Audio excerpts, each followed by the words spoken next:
자, 내 마음속에서 벌어지는 일들에 대해서 알려드리겠습니다. 이 사람의 행복을 결정하는 중요한 요소는 부와 명예가 아니라 인간관계의 질에 있다는 연구 결과가 있습니다. 이 인간관계의 질이란 페이스북에 친구가 몇 명이 있는지, 혹은 인스타그램 틱톡의 팔로워가 몇 명인지, 결혼을 했는지, 한 달에 모임이 몇 개 있는지, 얼마나 많은 친구들과 여행을 다니는지에 따라 결정되는 것이 아닙니다. 이 인간의 관계의 질이란 여러분들 인생에 언제든지 자신의 취약성을 드러낼 수 있고 진짜 속마음을 털어낼 수 있으며 자신의 치부를 모두 공유할 수 있는 사람이 있는지에 따라 결정이 됩니다. 그 사람은 당신의 가족일 수도 있고 연인이나 친구, 동료 중 누구든지 될 수 있습니다. 만약 여러분들 인생에 그런 사람이 있다면 정말 행복한 삶을 살고 있는 것입니다. 이처럼 사람과 사람 사이의 진실한 관계는 회복력을 키우는 데 중요한 기반이 됩니다.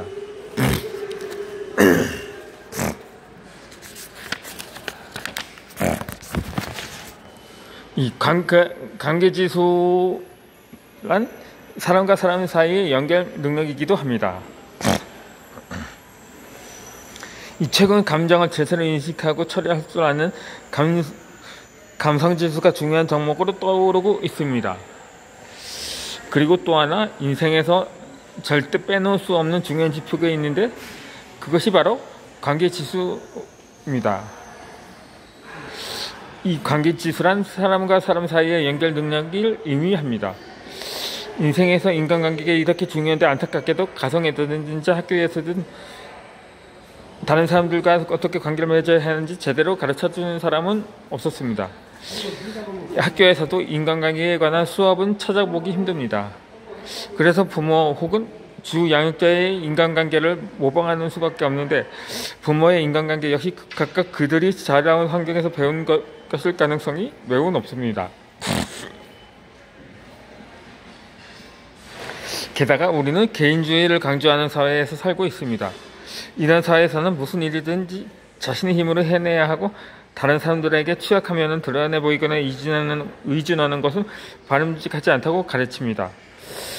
개인주의를 강조하는 사회에서는 성공은 온전히 자신의 능력적 덕분이라고 생각하듯이 실패도 오롯이 자신의 문제라고 생각합니다. 돌이켜보면 나 역시 그런 환경에서 성장을 했습니다.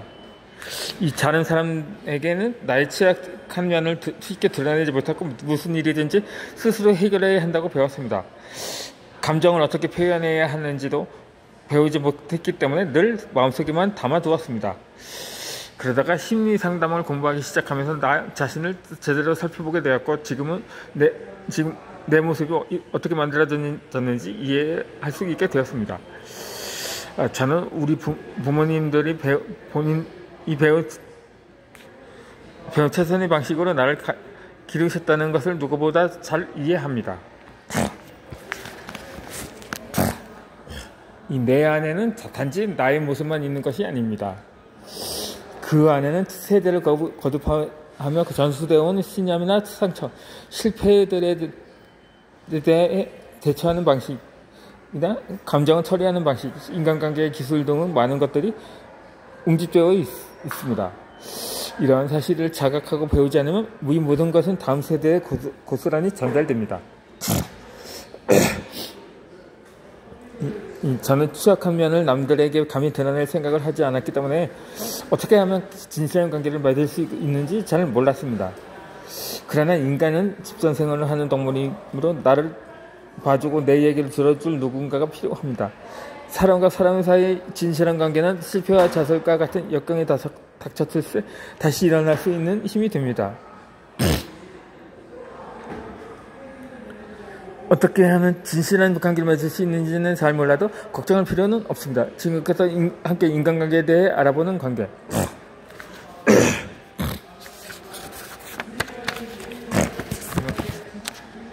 영양계 지수와 새벽력을 높이는 데 어떠한 도움이 될 수 있는지 살펴보면 됩니다.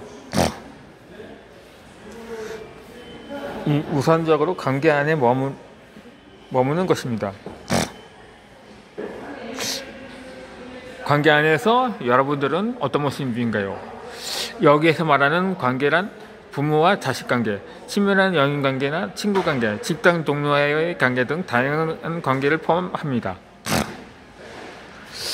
이 심리치료사인 에스더 페렐은 7개의 동사를 제시하면서 이 동사들이 나에게 어떤 의미를 살펴보면 인간관계에서의 내 모습이 어떤지를 알 수 있다고 말했습니다. 다음 7개의 동사를 천천히 살펴보고 각각 나에게 어떤 의미가 있는지 생각해 봅시다. 이 첫 번째로 요구하다. 요구를 하는 것입니다.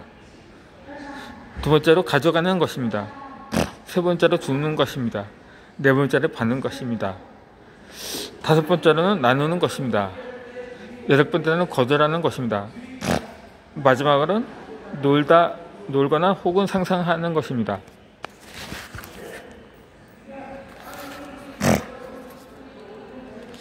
이 7개의 동사를 읽으면서 무엇을 관찰했는가요? 어떤 느낌이나 생각이 떠오르는가요? 나에게 익숙하고 편안한 동사는 무엇인가요? 또 낯설고 불편한 동사는 무엇일까요? 7개의 동사는 사람에 따라 각각 다른 의미를 지닙니다. 어떤 동사는 내가 잘하는 것이고 어떤 동사는 익숙하지 않은 것일 수 있습니다. 성장 과정에서 특정 동사를 주로 사용하도록 배웠지만 현재의 인간관계에서도 그 동사를 주로 사용하고 있을 확률이 높습니다. 상담실을 찾아오는 사람 중에서 올해 40살이 된 벨라라는 여성이 있습니다. 그분은 7개의 동사를 읽은 다음에 자신에게 가장 익숙한 동사는 주는 것이라고 말했습니다. 벨라는 어려서부터 어린 동생들을 돌보고 집안일을 도맡아 하는 중에 주로 베푸는 삶을 살아봤습니다. 다른 사람의 요구가 언제나 자신의 것보다 중요했고 그들의 요구를 만족시켜주기 위해 애썼습니다. 그녀는 심지어 자신이 무엇을 원하는지조차 잘 몰랐습니다. 그 이유는 어렸을 때부터 그녀가 무엇을 원하는지 물어봐 주는 사람이 아무도 없었기 때문입니다.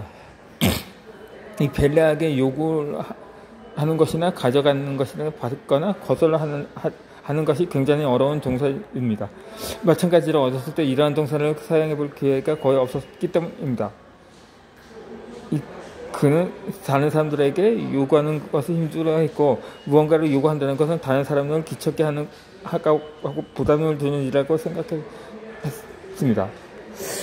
아마도 어린 시절에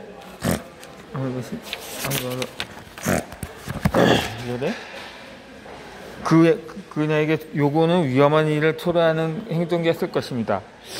부모님은 분명 그녀가 어떤 요구를 했을 때 핀잔을 두거나 혼냈을 가능성이 높습니다. 그래서 내내 다른 사람에게 주는 방식으로 어린 시절을 보낸 것입니다. 이처럼 당신에게 7개의 동사는 갖고 어떤 의미가 있는가요? 이 성장 과정에서 7개의 동사를 골고루 사용하도록 배웠는가요? 당신이 자라온 과정과 사회에서는 각각의 동사를 어떤 의미로 받아들이는가요? 꼭 해야 한다거나 절대 하지 말아야 한다고 가르치는 것은 무엇인가요? 여러분의 성별이나 민족, 사회적인 지위, 성격 등의 요소가 7개의 동사에는 어떤 영향을 미치는가요? 이 7개의 동사는 인간관계에 어떤 영향을 주고 있습니까? 이 취약성의 점은 각자의 마음이 있을 것입니다. 어렸을 때부터 편하고 익숙하게 느껴지는 동사가 있고 불편하고 낯설게 느껴지는 동사가 있기 마련입니다. 이것은 내게 주변 환경과 어른들에게 적응하고 어린 시절 잘 보내기 위해 터득한 중요한 방식입니다. 이러한 동사들은 나의 생각 메커니즘과 강점이 취약한 셈입니다. 시작적인 셈입니다.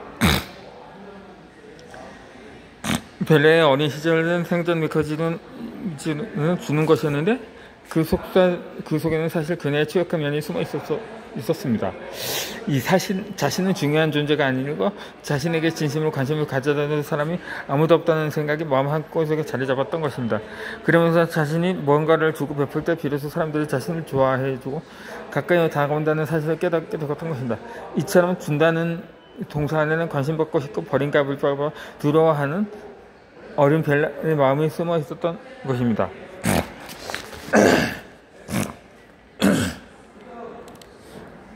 이 심리치료사인 메셀 샤인머스크먼은 취약성의 악순환이라는 게 개념을 제시했습니다. 이 취약성의 악순환은 주로 연인관계 혹은 부부관계의 상호작용을 설명하는데 많이 사용합니다. 연인 또는 배우자 중에 한 사람의 행동이 상대방의 취약성을 자극하면 상대방은 방어기제를 작성시켜서 반격을 시도하고 이러한 반격행위가 이번에는 상대의 취약성을 자극해서 그의 방어기제를 작성시킵니다. 이렇게 되면 두 사람은 자신의 취약성을 보호하기 위한 방어와 공격의 악순환을 닥치게 됩니다. 이 벨라는 남편과의 관계에서 이런 취약성의 악순환이 자주 나타났다고 합니다. 친구들과 모임을 갖거나 늦게까지 야근을 한다고 했을 때 이러한 행위가 관심을 받고 싶은 그녀의 취약성을 자극해서 방어 기제를 작성시켰던 것입니다. 그녀의 방어 기제를 남편을 끊임없이 비난하는 것이었다고 합니다.